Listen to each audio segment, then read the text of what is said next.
policy. The question will go to Senator Trillanes and Congresswoman Leni Robredo. CNN senior international correspondent Ivan Watson has this question. Hello, thank you for inviting me to participate in the CNN Philippines vice presidential debate. My question pertains to the South China Sea. How would your future administration deal with China and the competing claims to the Spratly Islands in the South China Sea? The Congresswoman Robredo. Sang-ayon ko sa ginawa ng gobyerno natin ang ihain sa arbitration yung problema natin sa South China Sea. Ito po ay naaayon sa UNCLOS at tayo po ay pinaghangaan ng ibang bansa dito. Pero yung sa akin po, habang sana naghihintay tayo ng desisyon, doon po sa arbitration, dapat marami pa din tayong ibang ginagawa. Halimbawa, dapat po yung ating military in-modernize natin. Kasi pag hindi po natin ito binigyan ng pansin, parati lang tayong at the mercy ng mas malalakas na nation. Pagkakataon din po ito para mag-take on ang Pilipinas ng isang leadership role na organisahin niya yung iba pang claimant sa South China Sea.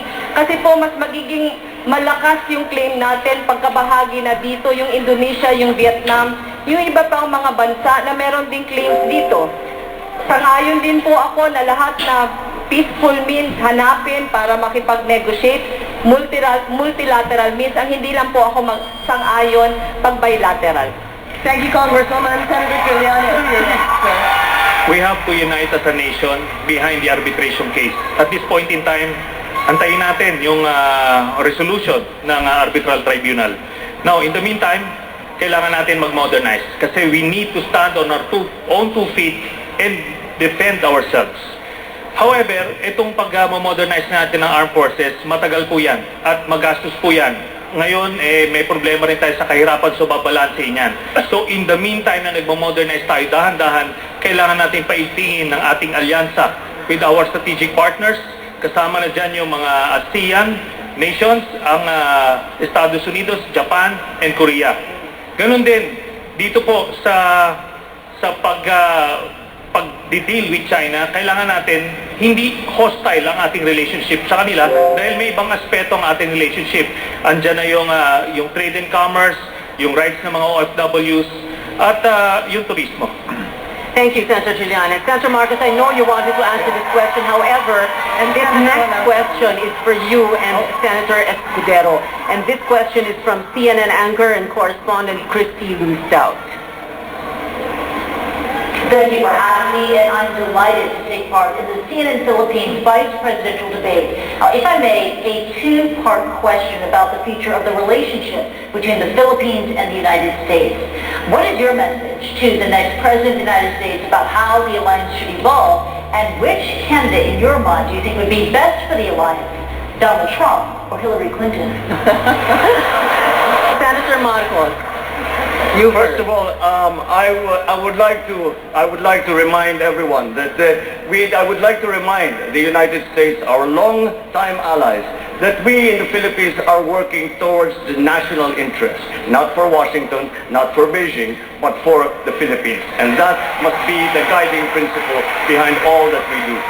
Alam niyo po, yung ating arbitration ay maganda po yan para nating napag-usapan ang ating mga claim. Ngunit ay palala ng palala po ang problema sa gitna ng Pilipinas at saka ng China. Hindi po maaayos yan hanggat tayo ay makipag-usap sa kanila. Hanggat tayo ay makahanap ng isang pagkakasundo na agreement na pipirmahan ng China at ng Pilipinas. Hindi po tayo magkakaroon ng agreement na yan kung hindi tayo nakikipag-usap sa kanila. Subukan natin na lahat ng pamamaraan para gawin po natin na magka-agreement tayo sa gitna ng Pilipinas at saka China nang sa ngayon yung ating mga naghihirap, lalo ng mangingisda, ay mabibigyan na ng pagkakataon ng mga isda. Senator Marcos, and your response to the second question, which candidate, that is Chrissy's question, which candidate in your mind would be best for the alliance, Donald Trump or Hillary Clinton? I would say, I suppose I would be very hesitant to say Donald Trump because he seems rather belligerent. So I have no interest in waging war against any country. Thank you, Senator Marcos. Senator Escudero. Ang relasyon sa pagitan ng Amerika at ng Pilipinas is one of equal partnership. Ang problema, ang tingin pa rin ng mga Amerikano sa atin, little brown brother pa rin, tila nila tayo. Ang problema, masyadong minamaliit ang ating bansa kaugnay sa relasyong ito. Anumang relasyon at ugnayan sa pagitan ng Amerika at ng ating bansa, dapat pantay, dapat on equal footing. Hindi sila dapat mas mataas porket mas mayaman o mas malaki sila. Marapat, isulong at ipaglaban natin ang pagiging pantay at parehas ng relasyong yan. Kaugnay ng West Philippine Sea. Siguro, ang unang hakbang na dapat gawin ng sino mang opisyal, tigilan na po nating tawagin na South China Sea yan. Yan po ay West Philippine Sea. Atin yan at hindi yan sa kanila. Kaugnay ng Pangulo, maganda mang pakinggan, nakakaaliw man ang maangahangang salita. Hindi ko po nakikita na magiging maganda para sa relasyon ng ating bansa at ng Amerika ang panguluhan ni Ginoong Trump. Thank you, Senator Escudero.